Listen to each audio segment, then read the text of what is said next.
Lançamos o Titanic há 20 anos. Parece uma vida inteira. Mas eu me lembro de tudo como se fosse ontem. Do primeiro mergulho ao primeiro naufrágio, até o nosso último dia de produção. Estávamos criando uma história real, então eu precisava de cada detalhe o mais fiel possível. Nós devíamos a verdade a cada uma das almas perdidas daquela noite de 1912. Até hoje eu sinto uma responsabilidade aos vivos e aos mortos. Será que acertamos? Depois de décadas de exploração e pesquisas científicas, sabemos muito mais do que sabíamos na época do filme. Então juntamos uma equipe de especialistas, Park Stephenson, Ken Marshall e Don Lynch, para reabrir os arquivos do caso do Titanic e ver o que descobrimos durante os últimos 20 anos. Vamos investigar se mais botes salva-vidas poderiam ter salvado mais vidas. Acho que eu cortaria mais rápido se minha vida dependesse disso. Ouvir a surpreendente história de como o navio foi encontrado. Você se assustou? Fiquei assustado. E descobrir como o filme afetou as vidas de famílias de alguns dos passageiros do famoso Titanic. Molly Brown parece divertida. Eu adoraria ter conhecido ela. Ela era maior do que a vida. Vamos voltar no tempo para ver como o nosso set se igualou ao que achamos no lugar do naufrágio. E faremos testes que podem responder perguntas sobre o acidente que me perturbam há 2 décadas. Vamos ver onde acertamos e onde foi que erramos. Titanic, 20 anos depois, com James Cameron. Certo, e ação! Set do Titanic, 1996. Quando fizemos o Titanic, tentamos fazer um filme que fosse como uma máquina do tempo para retratar aquela noite.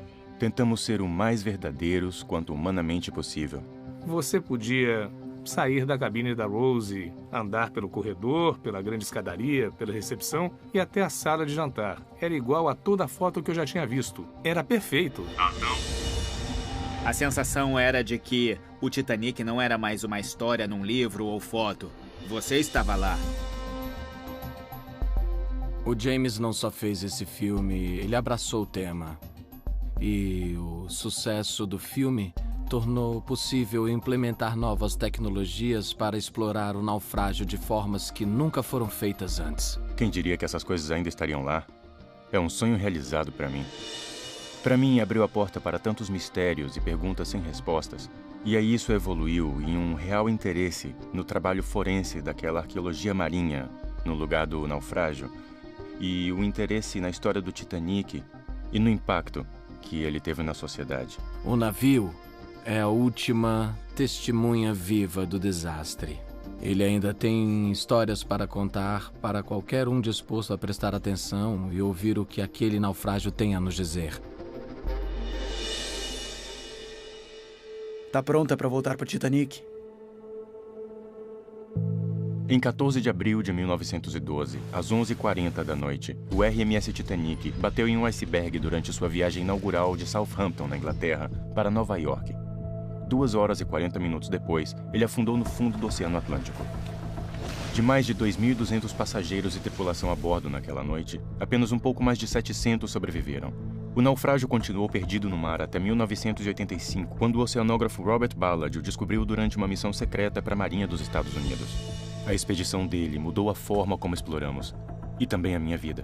Bob e eu recentemente nos encontramos na livraria presidencial Ronald Reagan para ver a exibição dele sobre o Titanic. Essa é a história que eu nunca poderia contar. Bob Ballard é um dos melhores oceanógrafos do país, mas é claro, ele é mais conhecido por descobrir o Titanic. E essa é uma história incrível, porque na verdade era uma história para acobertar uma missão secreta que ele estava fazendo para a Marinha. Nos anos 60, a Marinha dos Estados Unidos perdeu 2 submarinos nucleares, o Thrasher e o Scorpion, sob circunstâncias misteriosas. Nos anos 80, o Dr. Robert Ballard foi chamado para explorar o local do naufrágio e descobrir se a União Soviética tinha chegado antes. Minha missão era procurar a ambos, o Thrasher e o Scorpion, e documentar 100% do naufrágio. Mas Ballard encontrou os submarinos desaparecidos e completou a sua missão tão rápido que ainda tinha 12 dias para procurar o Titanic. Na verdade, foi mapeando o naufrágio que eu descobri como achar o Titanic. Quando o Thrasher e o Scorpion implodiram, todos esses pedaços caíram no fundo do oceano. Então, enquanto caíam, se espalharam por mais de 1 quilômetro. Foi um cometa de detritos. Então, em vez de eu procurar pelo Titanic, eu procurei os seus detritos. Quando o Carpathia recebeu o pedido de ajuda, estava aqui. Foi até a posição reportada encontrou mais antes cedo. do programado. É. Então eu disse, onde a navegação aérea celestial está? A 8 quilômetros? Aí eu pensei, vamos avançar mais 5. Verdade. Precisa Então estar no você foi norte. direto pro norte. Então eu corri por linhas leste-oeste, a interseção... Pelo... A interseção com o espaço de 1 É. quilômetro. É. Se não achar, corte esse espaço na Mas você metade. já sabia que a profundidade do campo de detritos seria Grosseiramente mais de 1 1 quilômetro. quilômetro. Então eu trapaceei e disse, vamos fazer 1 quilômetro. Você foi muito esperto Então, mesmo. se eu não achar, é só entrelaçar. É verdade. Então a gente começou a correr as linhas para frente e para trás, e na 9ª linha batemos nos detritos. Mas A você gente não sabe- sabia que era o Titanic Não, até ver gente a não caldeira. sabia. Correto. Naufrágio. Bingo, isso! Alguém precisa buscar o Bob. Por algum motivo, aquela noite eu não estava dormindo. E bateram na minha porta, isso era 2 da manhã. E o cozinheiro entrou e disse... Esses caras acham que... Ele nem terminou a frase e eu passei correndo. Fui até o centro de comando e assim que eu entrei, eles passaram pela caldeira. É a caldeira! É a caldeira! Isso! Eu sabia que não era qualquer naufrágio, era o Titanic. Foi como se eu tivesse ganhado na loteria, sabe? Então, nossa reação foi de alegria, pulando mesmo, celebrando. E aí alguém disse, ela afundou em 20 minutos. E aquele comentário inocente foi devastador. Por que a gente estava fazendo isso, comemorando? E sentimos vergonha por estar dançando no túmulo de alguém. Então eu disse, para o navio, eu vou sair. Então nós saímos e fizemos um funeral privado. E então foi isso. Todo mundo que mergulha no Titanic pela primeira vez conta sua própria história. E provavelmente, a pergunta que as pessoas mais fazem pra mim é como foi ver esse naufrágio pela primeira E vez. me perguntam como E eu foi. sempre quis contar a história que eles queriam ouvir. É. Que era, lá estava ela, essa Aham. ruína linda e imponente saindo da escuridão. Não. E não foi isso tá que certo. aconteceu. É Não, como eu um lembro penhasco. quando... Isso foi quando a gente chegou, a gente parou aqui. E é tipo a muralha da China, sabe? Uma muralha. E a primeira coisa que eu reconheci foi o rosa antifalha. A tinta, era rosa. a tinta Ainda vermelha, está né? rosa. E eu disse, que pena que eles não pintaram o navio inteiro E com a quilha isso. de Sentina estava em cima do Exato. mesmo, aqui atrás. Ele né? tava bem É. ali. E aí o piloto disse, temos que ir. Então ele jogou os pesos e começamos a subir. Então esses olhos... Que são as suas luzes refletindo. As suas luzes são como olhos do Titanic, como se as pessoas estivessem olhando pra Você gente. se assustou? Foi assustador. A gente tava subindo com tudo, não tinha como parar, jogamos todos os pesos. E vimos essas luzes como olhos, sabe? Foi incrível. Foi basicamente como foi pra mim na primeira vez, mas estávamos aqui embaixo em algum lugar. E nós entramos nele mais ou menos aqui. E a gente passou por esse amontoado de lama. Nós subimos e saímos bem aqui. E então nós isso acabamos mesmo. aqui em cima. Mas não tem nada mais legal do que entrar nele por trás. Essa aqui, foi nossa desse segunda. lado. Verdade, é a cena valiosa. E essa foi a cena valiosa. Nós fizemos um falso no filme e Você é a nunca- cena de transição que vai pra 1912. Então passamos pelo rosto da Rose velha, chegamos àquele plano da proa, da proa certo. vertical, e aí passamos para 1912. E Isso. vimos o navio inteiro por cima.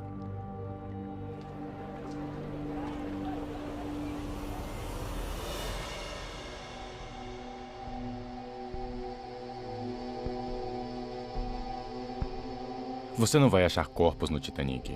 Você não vai achar esqueletos, porque os ossos se dissolvem muito rápido nessa profundidade. O que qualquer um que explorou o naufrágio achou foram pares de sapatos. Leva anos até um esqueleto sumir, mas os sapatos, mesmo em um ambiente ácido, não se dissolvem. Então, tudo que sobrou do Titanic foram sapatos.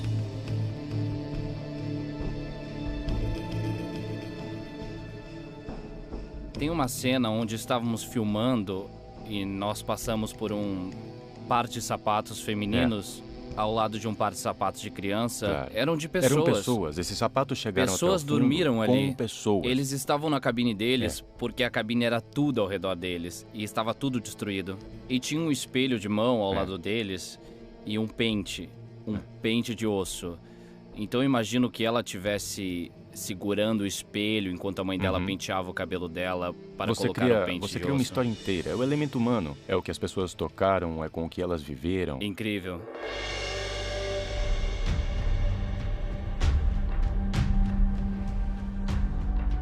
É bem assustador ver todos os nomes de uma vez. Exatamente, quer dizer... Quantas pessoas? Aqui, 1.496 pessoas. Imagina todas essas pessoas lá no oceano. Essa multidão toda estava flutuando no mar. Você entra na parte forense da coisa. Sabe? É verdade. Estudando o naufrágio, o momento em que o barco se partiu, descobrindo os artefatos. E você perde noção da tragédia humana às vezes, E eu sei que isso foi uma epifania para mim quando eu estava no local do naufrágio pela primeira vez e eu pensei nisso. E eu estava estudando isso há meses, mas agora era realidade. Não era mais um mito, eram pessoas de verdade. Todo mundo teve uma família que provavelmente foi afetada por isso.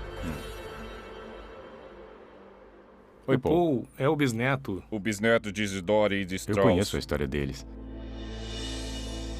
Eu queria me encontrar com as famílias das vítimas dos sobreviventes do Titanic, para ouvir as histórias deles e entender como se sentiram sobre como eu retratei seus ancestrais. Eu comecei com o Paul Kuzman. O bisavô dele, Isidore Strauss, se transformou em um milionário e era ex-deputado. Ele e sua esposa, Ida, escolheram morrer juntos no Titanic. A história, como você conhece tão bem, é que ela entrou em um bote salva-vidas. Mulheres e crianças entraram e ela esperou seu marido para entrar com ela. E ele disse, não vou entrar em um bote salva-vidas até ver que todas as mulheres e crianças já entraram. E ela respondeu, não! Estamos juntos há 40 anos. Onde você for, eu vou. Não discuta comigo, Isidore.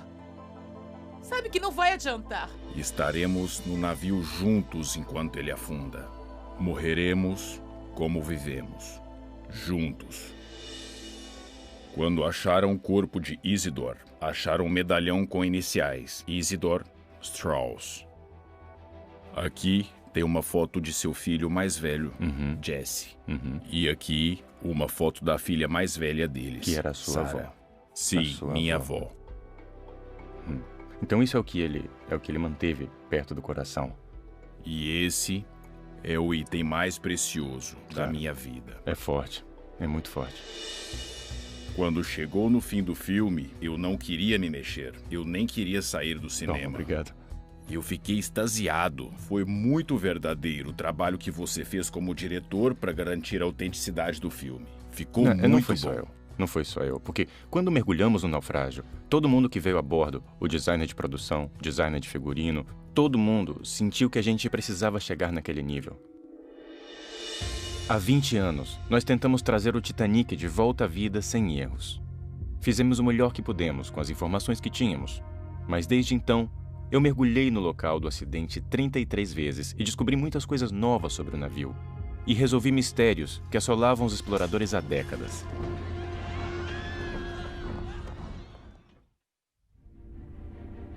Pro filme Titanic, a gente desenterrou cada foto conhecida, colocamos sobre desenhos arquitetônicos e construímos nosso navio rebite por rebite, assegurando que tudo estivesse no lugar certo, como ele era conhecido em 1996.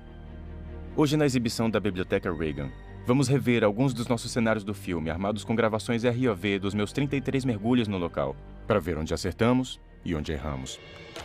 Suíte Strauss. É bastante apropriado, eu asseguro. Essa é a sala de estar.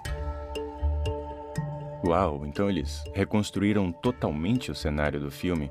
Olha, eu não via isso desde que fizemos o filme. Não é ótimo? É ótimo, é. Esse foi um dos primeiros dias de gravação. E uma das primeiras coisas que a Kate Winslet e o Leonardo tiveram que fazer foi... bom, ficar pelados.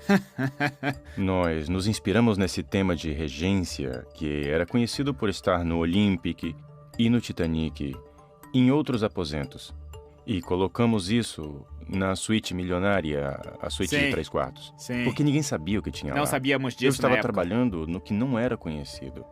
O que é louco nisso tudo é que fizemos o filme em 96. E em 2005, a gente entrou na suíte Strauss, no deck B. E era igual ao nosso cenário Eu no filme. nunca te vi tão animado. Ah, não, olha, aquilo foi... Olha, eu tava enlouquecendo. Olha. Eu não acredito que é o relógio. Parece um relógio pra mim. Não acredito que é o relógio na bancada. Ah, meu Deus. E Olha olha isso. só o trabalho Isso na é madeira. incrível. Ele estava bem ali. Foi muito surreal. Era como se fosse uma bolha de preservação perfeita. Ah, é inacreditável se você escrevesse um roteiro. Com isso, é quase como forçar a barra. É, claro, o relógio vai continuar em cima do móvel. Claro que ele estava preso pelos mares agitados da corrente norte atlântica, mas significa que nada, que nenhum móvel flutuando pelo quarto O tirou, durante ou quebrou o vidro. Exatamente. E esse relógio contém uma pista forense importante. Esse relógio contém a hora em que a cabine afundou. Verdade. E a gente sabe os horários dos cronômetros no passadiço. Então, se conseguimos pegar a hora daquele relógio e bater com a hora do cronômetro do passadiço, temos a margem de tempo do Titanic afundando. Quer dizer que eu preciso descer lá de novo?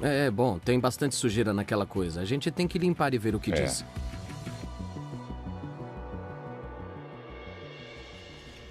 CQD. Senhor? Sala de radiotelégrafo. Isso, CQD. O pedido de ajuda. Essa é a nossa posição.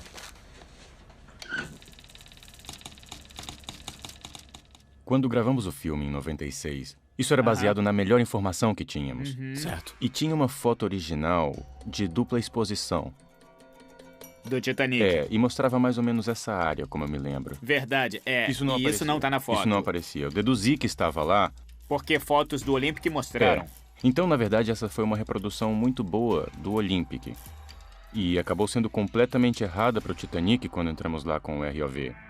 Então acertamos essa parte e erramos feio nessa. Porque tudo isso é em outro cômodo, a sala do silêncio, né? Mas esses caras eram heróis.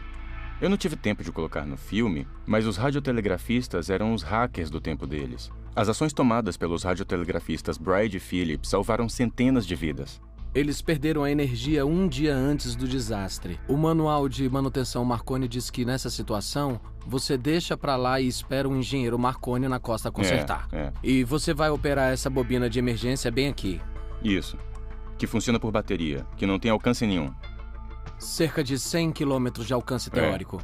E o Carpathia estava um pouco fora desse alcance quando ele começou a receber pedido de ajuda do Titanic. E indo para outra direção. Então, se eles não tivessem reconstruído o aparelho, não teriam conseguido falar com o Carpathia. O Carpathia Provavelmente não. Salvou mais de 700 pessoas. E a questão é, eles não teriam sido salvos se esses caras não tivessem desobedecido às regras.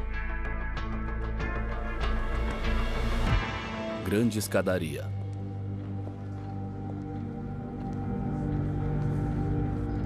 Você quer ir a uma festa de verdade? Essa é a grande escadaria que construímos pelas plantas. Do mesmo jeito que eles de fato construíram a escadaria. E ela tem uma base de aço. Então, quando afundamos o navio, ela levantou. A madeira boia. Ela se soltou dessa base e ficou flutuando. Na verdade, prendeu 2 dublês. Felizmente não se machucaram, mas foi um momento bem assustador. Quando o naufrágio foi encontrado, não tinha nenhuma escadaria. E pensaram que alguns mariscos comedores de madeira teriam comido tudo. Mas aí não conseguimos descobrir, porque todas as colunas, os painéis de parede e o deck inteiro ainda estavam lá. Não fazia isso sentido. É tão substancial, quer dizer, é carvalho sólido. O carvalho é uma das madeiras mais fortes e densas. E mesmo se a madeira tivesse desaparecido, para onde foram os corrimãos de ferro? Exatamente. Então a gente desceu, deu uma olhada no fundo com o ROV e não achamos nenhum resto. Não. Não achamos restos dos corrimãos, não conseguimos achar restos da escadaria ou nada disso. Então pensamos, eles flutuaram. Isso foi interessante, foi meio que a arte imitando a vida. Porque Exatamente. Se não tivéssemos feito o filme, não saberíamos como responder essa pergunta, eu acho.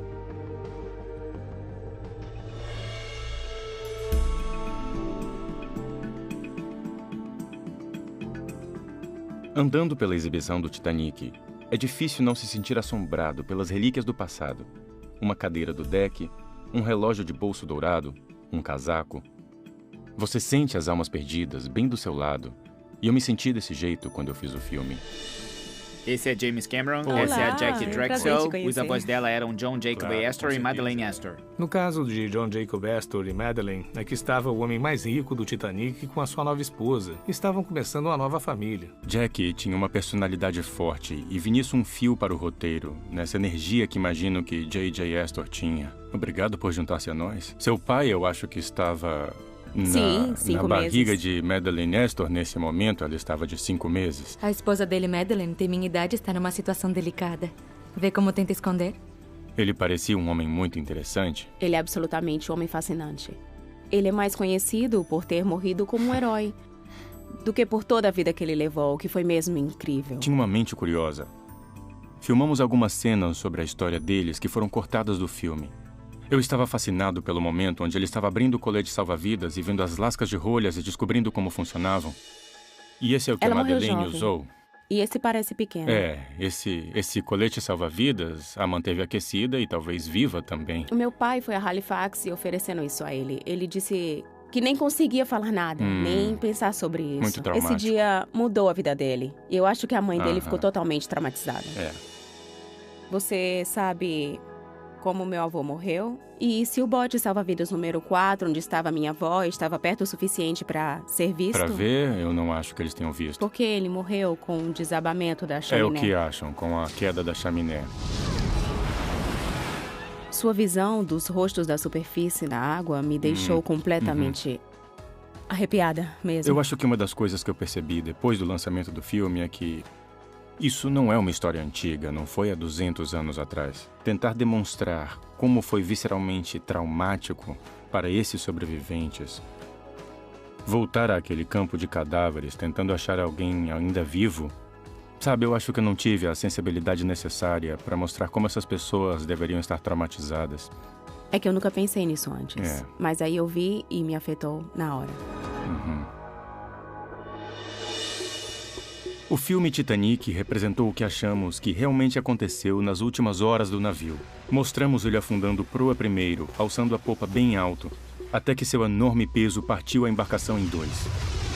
Nos últimos 20 anos, eu tenho tentado descobrir se eu estava certo. Mergulhei nos destroços dezenas de vezes e levei engenheiros navais para analisarem todas as variáveis. Agora, eu quero levar para o próximo nível, tentando um experimento de verdade do naufrágio, incorporando todas as informações que conseguimos. Vai afundar como no filme? Não sei. Nossa missão é replicar a física em ação o melhor possível e ver o que acontece. Existem milhões de teorias circulando, sempre houveram. Queremos mostrar uma teoria crível. O propósito desta investigação é entender: isso se sustenta ou não se sustenta? Eu digo que a proa afundou e o navio quebrou há 20 anos, mas eu nunca tive uma prova. Estava fora dos limites da ciência na época. E eu pensei, vamos construir um modelo e destruí-lo? Eu não tenho como dizer que isso foi o que de fato aconteceu, mas eu gostaria de garantir que isso é uma possibilidade, porque daí eu não preciso refazer o maldito filme. Vamos armar efeitos pirotécnicos e afundá-lo num tanque. Eu pensei na hora em Jane Warren. Eu o conheço há décadas e já fizemos alguns projetos juntos. Olha, vamos pensar no melhor jeito de manter isso levantado quando quebrar. O que ele queria era que fizéssemos um estudo forense sobre o que realmente aconteceu quando o Titanic afundou. A água é água. Ela não muda seu funcionamento. Vamos ver o que acontece com a proa, o que acontece com a popa. Daí recriar o que pode ter acontecido. Eu queria fazer um modelo de teste há muito tempo. Eu sabia que tentar incorporar tudo o que eu aprendi sobre o naufrágio num só modelo não seria fácil. Não pensei que tivesse sido assim, mas eu já iria descobrir o quão difícil seria. Você não está prestando atenção. Iceberg à vista! Por mais de 20 anos, eu me perguntei por que o Titanic afundou como afundou. No filme, ele se parte, e a popa cai para trás com uma grande onda. Daí a proa puxa para baixo, então a popa fica de pé, enquanto a proa se parte, e afunda direto, enquanto a popa fica lá, afundando lentamente. É uma cena dramática, e é o mais fiel à realidade que pude fazer na época, mas nunca parei para tentar descobrir o que realmente aconteceu. Através dos anos, nossa pequena equipe de análise usou de uma enorme gama de fontes para tentar montar as peças do quebra-cabeça que é o naufrágio do Titanic. Pelos destroços sabemos exatamente onde o aço se partiu, bem no rebite. A exploração de Jim pela seção da proa aperfeiçoou nosso entendimento do que estava acontecendo durante o alagamento e a descida até o fundo do oceano. Temos um mastro tombado para trás. Todas as janelas da frente do deck B quebrada, quebrada, quebrada. Para mim é um forte indício de um forte fluxo longitudinal de água no barco. Vemos um padrão consistente dos efeitos de um grande fluxo de água, como um furacão, da parte da frente do navio para a parte de trás. Isso só pode ser explicado pelo navio afundar verticalmente, diretamente para baixo. Uma parte enorme da quilha, de 21 metros, 2 grandes peças do fundo duplo foram achados bem longe, no campo de destroços. Foram arrancados do navio. Pelo que? Bem, foram arrancados pela proa se separando. Pouco a pouco, juntando todas as pequenas informações, fomos capazes de praticamente recriar, por engenharia reversa, momentos cruciais do naufrágio. Pedimos à Marinha dos Estados Unidos para criar 2 modelos virtuais do Titanic. Um nos mostrou como a água progrediu pelo navio enquanto afundou, o outro as forças que agiram sobre o casco. E o que nos mostrou é que o Titanic não precisava subir 90 graus para fora da água. O modelo calculou aproximadamente 23 graus, até que o casco não suportasse a força e a estrutura partisse. Mas para um navio do tamanho do Titanic afundar, existe um número ilimitado de variáveis acontecendo durante o naufrágio. A simulação virtual consegue lidar apenas com um tanto. Para saber o que realmente aconteceu, precisamos ir para a próxima dimensão, e é aí que o modelo físico entra. Hidrodinamicamente, vai ser bem perto do que o navio era, eu acho. É um modelo único, não é 100% preciso em alguns detalhes, mas é correto no formato geral, que é tudo o que precisamos para um estudo hidrodinâmico. A maior parte era fazer esse modelo flutuar e daí afundar, como aprendemos com toda a nossa pesquisa. Sabemos o comprimento, certo? 21 metros. Sim. 21 metros do ponto onde se partiu de cisão aqui até aqui. Sabíamos que o modelo teria que partir ali. Então colocamos um mecanismo que permitiria a ele quebrar no ponto que nossa simulação virtual tinha indicado. Então isso é a dobradiça bem aqui? A dobradiça está bem aqui. Não é isso que eu estou chamando de dobradiça. Não, a dobradiça está aqui. Aqui, olha. O Jim nos deu umas orientações. Acertamos parcialmente, mas ele queria a dobradiça num lugar diferente. É o que eu chamo teoria da banana. Isso é, quando o navio quebrou, a quilha, a parte mais forte do navio, se manteve. Isso tomba, isso fica aqui até ser partido. E essa é a dobradiça. E enquanto é arrancada, forma quase uma terceira parte. A quilha vai fazendo assim. Não se separa ainda, não necessariamente. É isso que queremos entender. É como se fosse uma prova de conceito. Nunca vamos provar o que aconteceu de fato. Só podemos provar o que pode ter acontecido. As forças hidrodinâmicas aqui foram suficientes para arrancar o mastro anterior e arrebentar o camarim do leme. O mastro, ele veio para cá. O Jim entrou, olhou e o que ele não viu foi a inundação de água considerada como causadora de muitos danos que vimos no naufrágio. Então ele dirigiu algumas mudanças para que a gente pudesse realmente remover qualquer flutuabilidade latente restante na proa. A gente não tinha todas as paredes interiores e tudo que teria atrasado a inundação. Então, usamos uma combinação de esponjas e espuma. Espuma para dar a flutuabilidade e esponjas para trazer o fator do atraso no quão rápido um cômodo se encheria de água. É tudo muito catastrófico aqui e muito rápido, que é o equivalente a isto. Jorrando água para dentro rapidamente. Cada corrida sucessiva era basicamente uma afinação do modelo para onde veríamos a performance do jeito que sabíamos que tinha que ser. Já afundamos essa droga de navio? Acredite ou não, estamos fazendo a casca da banana. Muito bem, vamos ver o que temos. Olha só isso aqui, essa coisa está afundando, então não deu certo, tem que ser negativo. Então apareceu outro problema. Quando o navio se rompe, ele perde a flutuabilidade. A nossa era a espuma. A gente não tinha como sumir com ela quando rompesse. Então a gente tinha que inventar um método de fazer a espuma sair do casco para simular a perda da flutuabilidade depois da ruptura. Se eles tentaram acertar na flutuação para que a ruptura acontecesse onde sempre foi filmada, então tá muito para fora da água. A gente errou isso com certeza. Nesse ponto, virou um esforço de equipe. Eu perfuraria esta área, certo? Isso deveria estar preenchido com esponjas, por aqui. Ele mergulhou como se tivéssemos nos tempos de Roger Corman, como se ele tivesse 20 anos de novo. Acho que vamos ter que cortar isso, né? Lá estávamos, ajustando equipamentos, colocando fitas e soldando e todas essas coisas. Isso não foi voltar no tempo 20 anos para a época das gravações do Titanic. Isso foi voltar para o início dos anos 80. Você já fez isso antes? Algumas vezes. Eu já estourei as minhas chances, amigo. A gente entendeu um jeito de como fazer para aperfeiçoar a ruptura, mudando o tempo. Podíamos fazer a popa retroceder mais ou menos, a proa balançar mais ou balançar menos. Quando fizemos a simulação no computador, tinha um momento onde as tensões no navio excediam a força do material. E era ali que ele deveria se romper. E isso aconteceu quando o navio se inclinou para 23 graus. Então, quando afundamos o navio em 23 graus, parecia fazer tudo o que a gente observou. Dissemos que ele quebrou em 23 graus. Na verdade, a gente estava quebrando em cerca de 25, 26 graus. De acordo com esse teste, mas quer dizer, eu acho, que quer dizer alguma coisa. Estamos evoluindo. E, na verdade, isso foi até aumentando. Quando rompeu, a popa pulou um pouco e meio que dava para ver a ruptura. E a proa balançou, quebrou e caiu verticalmente. Então, estamos bem seguros de que foi algum ponto entre, talvez 20 ou 30 graus de inclinação quando quebrou. Muito bem, vamos lá. Certo, tudo pronto.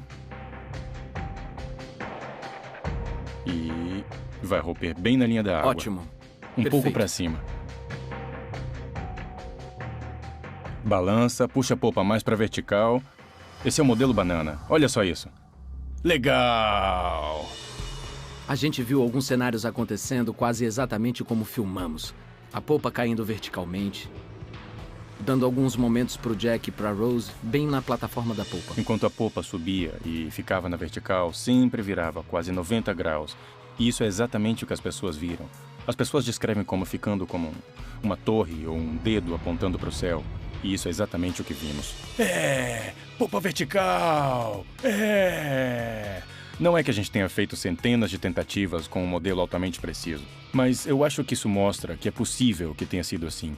Acho que estamos vendo que tem um alcance, né?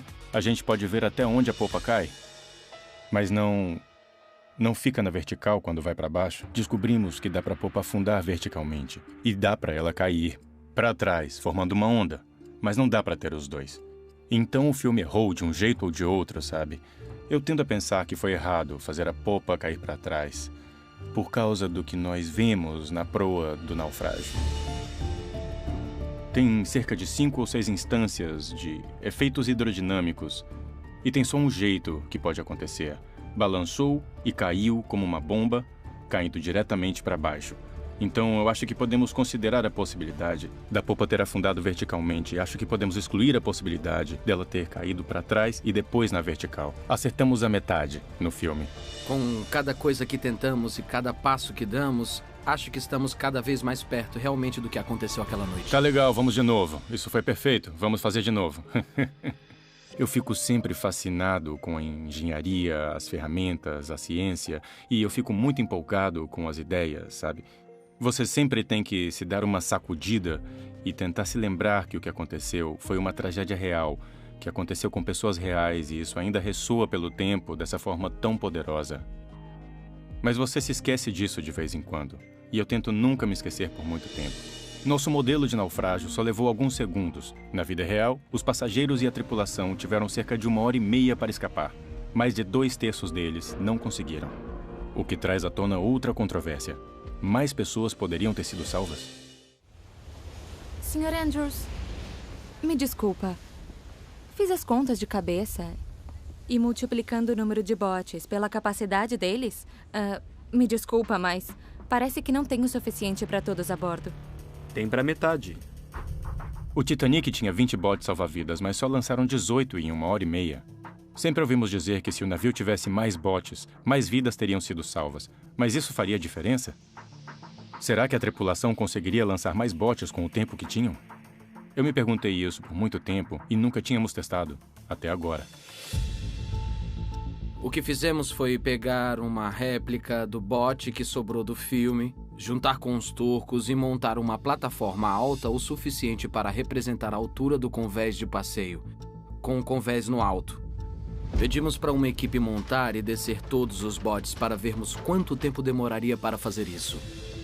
Descobrimos que levaria cerca de 2 minutos para abrir os botes. Coloque a cobertura de volta! Coloque agora! Contamos 2 minutos no relógio.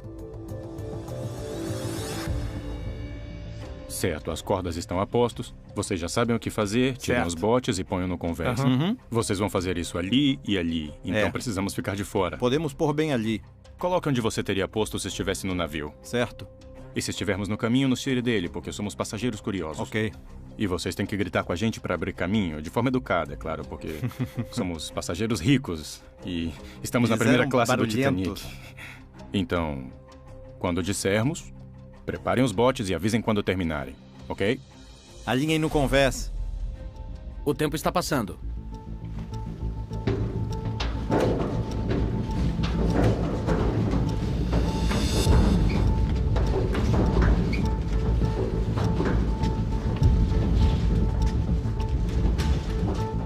Tirem o berço.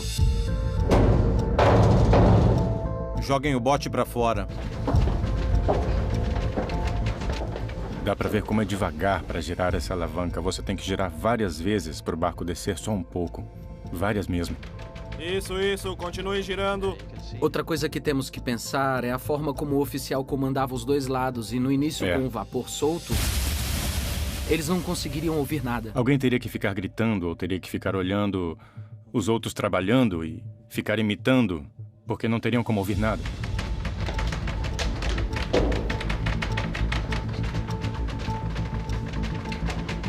Ok, bom. Ponham no convés de embarcações. Em que ponto eles começaram a ser embarcados? Eles vão abaixar até a beira do convés. Pra você só entrar. Isso. Você quer embarcar nisso, não ser pisoteado, se puder evitar. Claro. Espera! Segurem o bote. Certo. Pode parar. Parem o relógio. 8 minutos e 30 segundos. 8 minutos e 30 segundos. Agora só temos que estimar o tempo de embarque. O problema aqui é que você não sabe quanto tempo você teria. Você nunca praticou isso. Mas para termos uma base, vamos calcular quanto tempo leva cada parte da operação. Isso, exatamente. Então, provavelmente, o tempo foi variando. No início deve ter sido mais devagar, pois as pessoas estavam com medo. E depois, conforme o desespero aumentava, foi ficando mais rápido. Certo. Digamos 10 minutos. Tá. Isso nos coloca em 18 minutos e meio. Vamos ver quanto tempo levamos para descer um nível do convés. Prontos? Relógio contando. Pronto. Ok, descendo. Certo, ele desce dessa forma. E olha o que acontece. Dá pra ver como ele tá instável agora, vazio. Seria 3 vezes pior totalmente cheio. E seria muito mais difícil de baixar.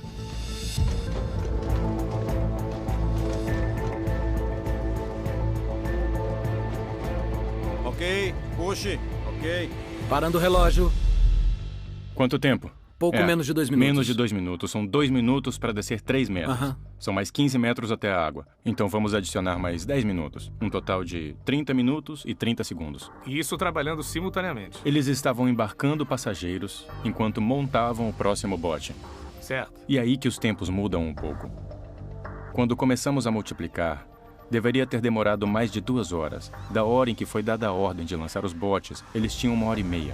De qualquer maneira, sabe, eles tiveram tempo suficiente para lançar os botes. Não era tempo suficiente. Mas a verdade é que os últimos 2 botes, os últimos salva-vidas, foram arrancados do navio. Eles não tiveram tempo. É bem incrível que eles tenham conseguido lançar tantos botes quanto conseguiram. E o que tornou tudo mais desafiador foi que nos estágios finais do naufrágio do Titanic, os botes estavam sendo lançados um por cima do outro. Para evitar serem esmagados, os homens estavam cortando as cordas que ligavam os turcos com canivetes. Eu queria ter visto quão difícil deve ter sido. Pronto. Vamos levantar um no fim do navio. Vamos lá.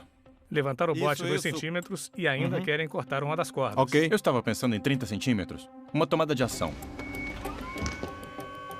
Vamos levantar 30 centímetros, pessoal. Quem fará as honras? Eu farei. Eu farei. Com certeza. Eu faço. O que acontecer, Jim? Teremos filmado. Exatamente. Vamos. Relógio correndo. Certo. Nossa. Essa faca é de verdade? E tinha que ser uma faca bem afiada. É afiada? Mas sabemos que usaram esse tipo de faca. Tá bem, vou confiar no seu conhecimento. Eu acho que eu cortaria mais rápido se minha vida dependesse disso.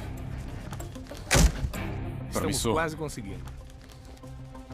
Nossa. Consegue imaginar 50 pessoas gritando? Sim. Água subindo? Tem um bote caindo na sua cabeça, não se esqueça. Isso também é. Isso vai ficar bem dramático. Já posso ouvir. Isso é promissor.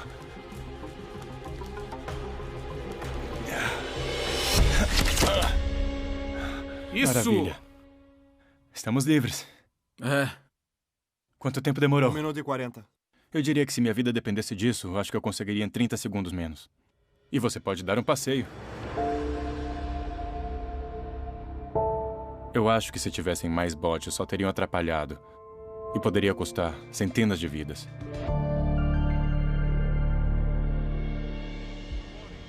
Em Cherbourg, uma mulher chamada Margaret Brown embarcou.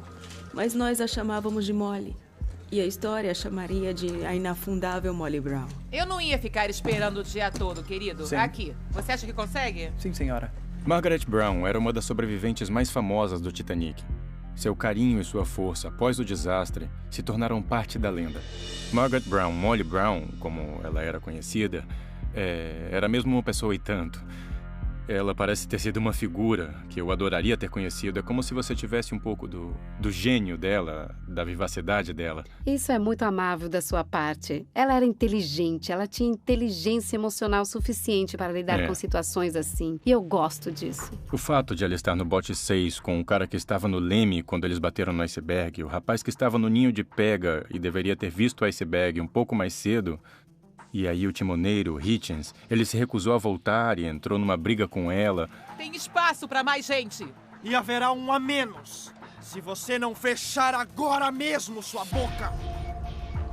Eu gosto de dizer que a história da minha bisavó começa onde o seu filme terminou. Claro.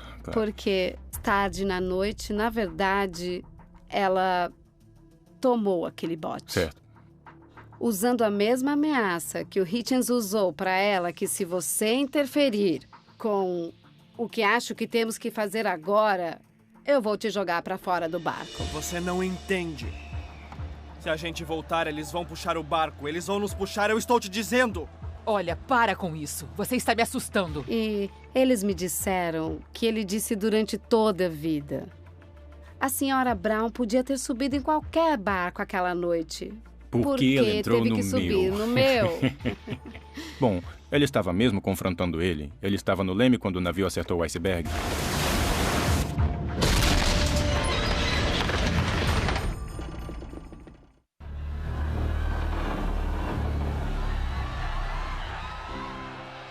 Então, agora eu descobri um pouco mais sobre meu ancestral. Mas tem alguma coisa que você gostaria de ter mudado agora que esse tempo todo já passou? Ou baseado na reação ao filme? Olha, então, é interessante. Eu acho que conhecer pessoas como vocês, que são conectados, cujas famílias são conectadas ao evento, me faz apreciar de verdade uma coisa que eu acho que não percebia quando eu estava gravando o filme. Eu sabia que era uma história, mas eu não era sensível às famílias, eu acho, aos descendentes e ao quanto essa história significava para eles. E no caso do primeiro oficial, William McMaster Murdoch, eu tomei uma liberdade. Eu gravei ele atirando em alguém e depois atirando em si mesmo. Ele é um personagem de nome, ele não era um oficial genérico. E a gente não sabe se ele fez isso, mas sabe, o contador de histórias em mim disse, eu começo a conectar os pontos. Ele cumpria o dever, ele carregava todo esse fardo com ele e vira um personagem interessante, mas eu estava sendo um roteirista, não estava pensando em ser um historiador. E eu acho que eu não fui sensível ao fato de que a família dele, os sobreviventes, poderiam ter se ofendido com isso. E se ofenderam. E... sabe, eu acho que eu deveria ter feito ele um personagem mais genérico e poderia ser com qualquer outra pessoa que estava naquele lugar e naquela hora. O que foi isso, Sr. Murdoch? Um iceberg, senhor. Quando a gente saía em uma expedição, a gente esperava até 11h40 da noite, que foi o momento que o navio acertou o iceberg, bem naquele exato lugar. Então nós íamos para a proa do navio de pesquisa e fazíamos um brinde em homenagem aos passageiros e à tripulação do Titanic. Então, eu gostaria de propor um brinde a vocês, os descendentes e os representantes dessa história. E obrigado por compartilhar isso conosco. Então, aos seus ancestrais Essas são pessoas que cresceram com o Titanic nas famílias delas. E isso sempre estará com eles, sabe? Significa muito para eles e, de alguma forma, os define para toda uma comunidade mundial de entusiastas do Titanic e historiadores. E essas pessoas estão passando adiante o conhecimento da família deles. Por valer a pena. O Titanic de Jim Cameron superou as expectativas de todo mundo. A gente sabia que ia ser épico enquanto trabalhávamos nele. Foi um ótimo cenário para uma história de amor, esse fantástico naufrágio de um navio que fascina pessoas há décadas, apresentado de uma forma tão vívida e realista. Voltar lá é arriscar ser puxado por aquela água gelada com eles. Então é uma escolha entre as suas vidas e as deles. James Cameron trouxe o Titanic de volta à vida como eu tentei fazer a minha vida inteira com minhas pinturas.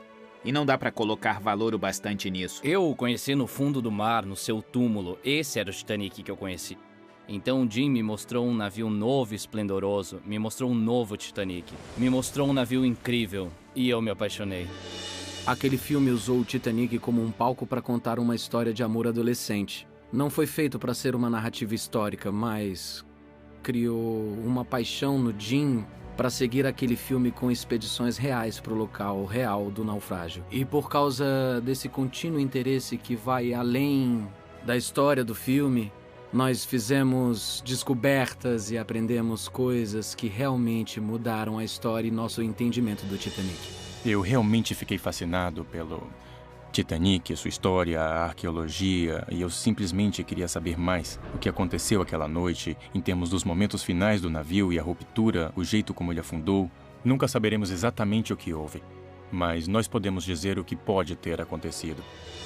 O Titanic não foi só uma história, foi uma coisa real. Isso realmente aconteceu com pessoas reais. Precisamos honrar aqueles que morreram e suas famílias. Eu acho que é importante para um produtor de filmes entender essa responsabilidade e fazer a coisa certa.